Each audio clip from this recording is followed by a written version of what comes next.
Howdy, I'm Daryl Bruffett here in College Station, Texas with another edition of How It's Done with Daryl as we check in on the Bruffett Chicks. The smell of chickens seems to be a big complaint, but it's something I really don't have a problem with. And maybe it's because of the way that I tend to my chickens. You know, nobody likes to sleep on a dirty bed or live in a dirty house. So I don't make my chickens do that either. I try to clean out their hen house, I don't know, every 2 or 3 months. And that's what we're going to go through today, kind of go through that step by step and show you what I do to avoid the problem of a smelly hen house and a smelly run. Like I said, I try to clean out my hen house every 2 or 3 months. It's not all that difficult because of how I planned out the design of the hen house. First thing I do after they've finished laying eggs for the day is I close the automatic door and keep the girls out of the house while I clean things up. I then turn off the water to the inside waterers and cover up the inside feeders. Once those things are taken care of, I can just break down the nesting boxes and get on with it. I have a board that runs the length of the 4 nesting boxes that keeps the pine shavings in and also holds in the divider doors. After removing that long board, I remove the dividers. They're held up by guides cut into 2x4s on the top of the nesting box compartment. And then there's a pair of guides that are about a 1/4 inch tall or so on the nesting box floor. Once those are removed, it's just simple, just removing the shavings by hand. You can use a brush or air if you'd like. After the nesting boxes are clean, it's pretty easy just to sweep out the main floor. I just open up those 2 double doors located on the opposite side of the nesting boxes. I've got a wheelbarrow setting outside of those doors, and you just simply just sweep it out. After I've cleaned it all out, I break out a shop vac and vacuum out the coop thoroughly. The thought process is to get rid of all the pest and poop that you can that might have been left behind that you didn't get with a brush or air.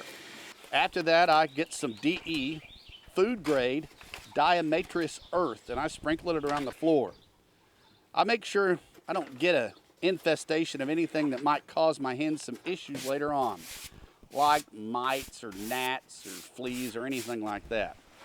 Now, I don't go crazy with the DE, but it has to come in contact with the bugs to be effective. After I've spread the DE all over, I come back with a bale of fine pine shavings that I got from Tractor Supply, and I put that on the floor of the hen house. Then I put the more coarse shavings in the nesting boxes. It provides a little bit more cushion. I put a watch on it. It took me about 10 minutes to get everything drug out here. The vacuum cleaner, the DE, the scraper, the brushes, and the pine shavings. And then once I got started, you know, it was probably about 45 minutes to an hour to get it all scraped out and vacuumed up and cleaned up. But for the girls, it's going to be like they moved into a brand new, clean house. That's pretty much a complete breakdown of the Bruffett Chicks Chicken Coop on How It's Done with Daryl. The only additional thing that I do is I till my run a couple of times a year to turn the soil over and give my girls some new soft dirt to dig and scratch around in and make some new dust baths. Now, it does cause an odor, a little bit, but that's just kind of natural. I've got a wood stove and I sprinkle some ash on the dirt in the winter time, and in the spring and summer I shovel some of that rich soil out, throw it in my garden, and exchange it with some other dirt in the garden.